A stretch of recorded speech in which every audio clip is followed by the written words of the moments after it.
Bonsoir à tous et bienvenue. Le vice-président de la République, Timoko Melie Kone, a reçu les ambassadeurs des États-Unis d'Amérique, du Royaume-Uni et d'Arabie Saoudite. Ils ont évoqué le renforcement des relations entre leur pays et la Côte d'Ivoire. Le retour du secrétaire général de la CAF à Abidjan, il a rencontré Patrick Hachi ce jeudi. Au cœur de la rencontre, la formalisation de l'organisation de la CAN 2023 en Côte d'Ivoire. Et puis de la santé dans ce journal, nous nous sommes intéressés à l'épidémie de dengue déclarée en mars. Quels sont les symptômes de cette maladie? Comment s'en prémunir aussi? Le reportage à suivre dans quelques instants. Timoko Melie Kone, le vice-président de la République, a reçu en audience à son cabinet ce jeudi les ambassadeurs des États-Unis d'Amérique, du Royaume-Uni et du Royaume d'Arabie Saoudite. Les diplomates ont évoqué le renforcement des relations entre leurs pays respectifs et la Côte d'Ivoire. Les précisions de Pierre Dipomela. Richard Bell, ambassadeur des États-Unis d'Amérique en Côte d'Ivoire, est le premier à être reçu par le vice-président Melie Timoko Kone. Après quelques minutes d'échange en aparté, le diplomate américain a indiqué être venu prendre contact avec le numéro 2 ivoirien. C'était censé être une visite de courtoisie et de prise de contact, mais j'en ai profité pour lui dire que j'aimerais bien l'écouter. Et il a eu la générosité de parler longuement de sa vision pour le pays et sa perspective sur la situation à l'échelle planétaire, franchement. Et ça nous a permis d'avoir un échange qui a été très enrichissant. Ensuite vint le tour de Catherine Broker, qui entend renforcer la coopération en matière d'éducation et de la santé. Nous avons parlé bien sûr sur les liens entre le Royaume-Uni et la Côte d'Ivoire dans plusieurs domaines.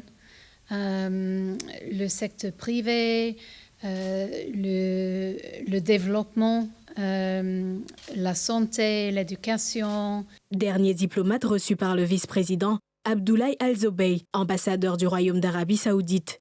On a évoqué les relations et la coopération qui existent sérieusement entre les deux pays et les moyens de renforcer cette coopération davantage. Le vice-président Timoko Melie Kone a rappelé la qualité des relations de la Côte d'Ivoire avec les États-Unis, le Royaume-Uni et le Royaume d'Arabie Saoudite.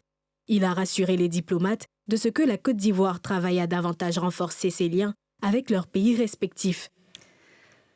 Je vous le disais, une délégation de la Confédération africaine de football est à Abidjan avec à sa tête le secrétaire général Véron Moussingo Omba. Il a rencontré le chef du gouvernement Patrick Hachi afin de formaliser la collaboration entre la CAF et l'État ivoirien pour l'organisation de la CAN 2023. Salif Yalekwe, Harouna Zeba. La 34e édition de la Coupe d'Afrique des Nations va se dérouler du 23 juin au 24 juillet 2023 en Côte d'Ivoire. Les préparatifs vont bon train, à en croire le secrétaire général de la Confédération africaine de football, Véron Moussingo Omba, qui séjourne en terre ivoirienne.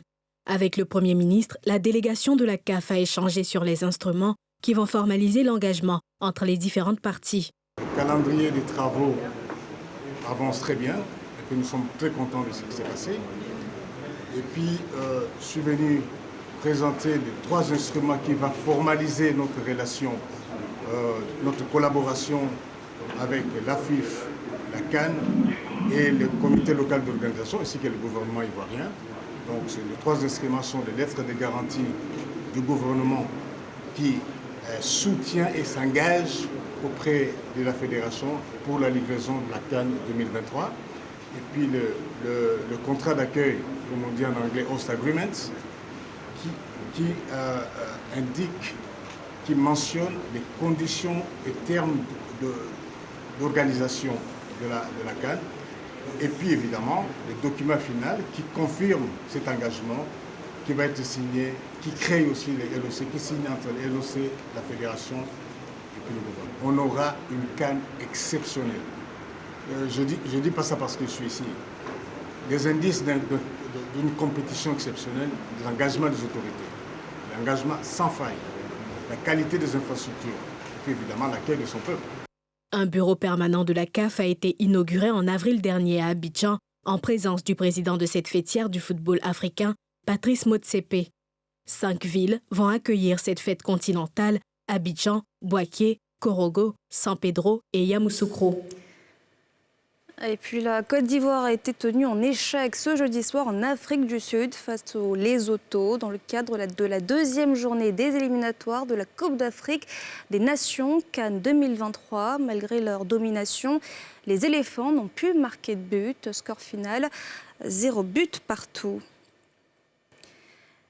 19 cas de dengue en Côte d'Ivoire, dont un mort depuis sa réapparition en mars dernier. La dengue touche principalement Abidjan, la capitale économique. Comment se manifeste cette maladie virale transmise par les moustiques? Comment l'éviter aussi? Les éléments de réponse de Mardoché Kwasi et Tanguy Kona.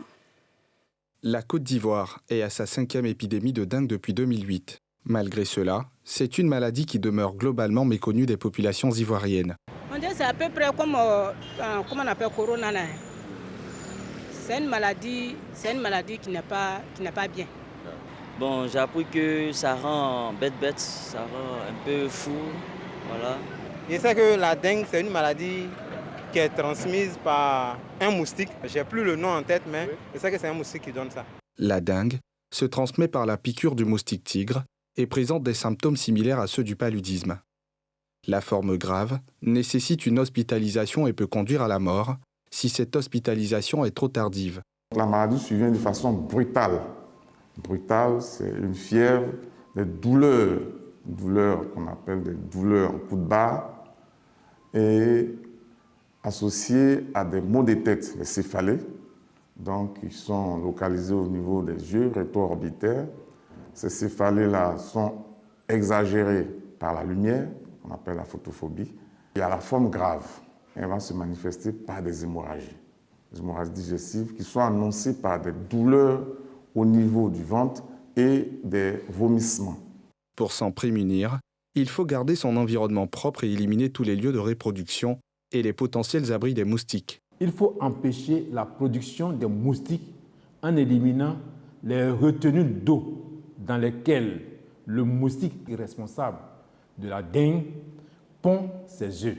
Désherber aux alentours des maisons, vider toutes les retenues d'eau après chaque pluie, bien recouvrir tous les récipients de stockage d'eau, assécher les eaux stagnantes, détruire les bananiers et autres plantes plantées aux alentours des maisons, éviter de garder les récipients contenant de l'eau non couverte, changer tous les 2 jours l'eau dans les pots de fleurs, se débarrasser des objets usagés qui favorisent la reproduction des moustiques.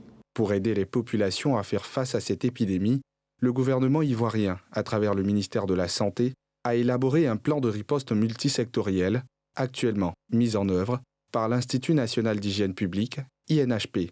Ce que nous faisons déjà, c'est la sensibilisation. Les autres actions, c'est la démoustication.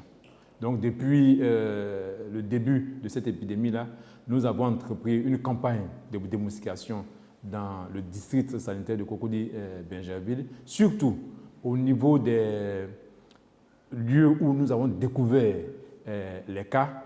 Et surtout, nous conseillons aux autres personnes qui ne sont pas encore atteintes de la maladie de ne pas rester à la maison lorsque elles ont un certain nombre de signes, c'est-à-dire la fièvre, une grande fatigue, qu'elles se rendent immédiatement à l'hôpital. L'OMS estime à 50 millions le nombre de cas annuels, dont 500 000 cas de dengue hémorragique, qui sont mortels dans 2,5% des cas. En Côte d'Ivoire, cette dernière épidémie a déjà provoqué la mort d'une personne et fait 19 contaminés. Elle demeure présente, notamment à Abidjan.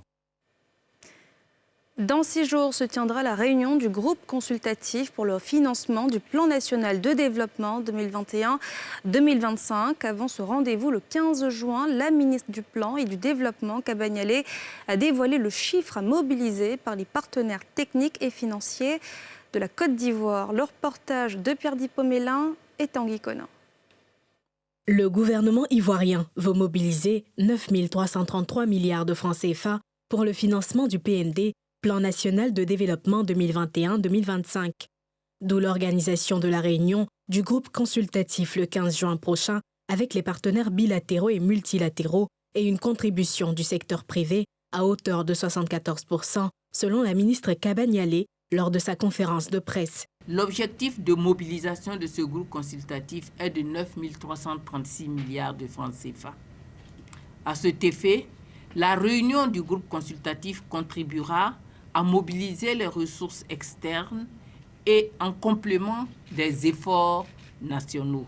Les partenaires techniques et financiers ont été associés très étroitement à la préparation de ce plan via plusieurs consultations. On a pu apporter nos contributions et nos recommandations, notamment sur le diagnostic stratégique, sur la revue du plan d'investissement, la vision en termes de politique publique et les grandes orientations stratégiques, sur le cadre de résultats et aussi sur le cadre de gouvernance et de suivi de ce PND.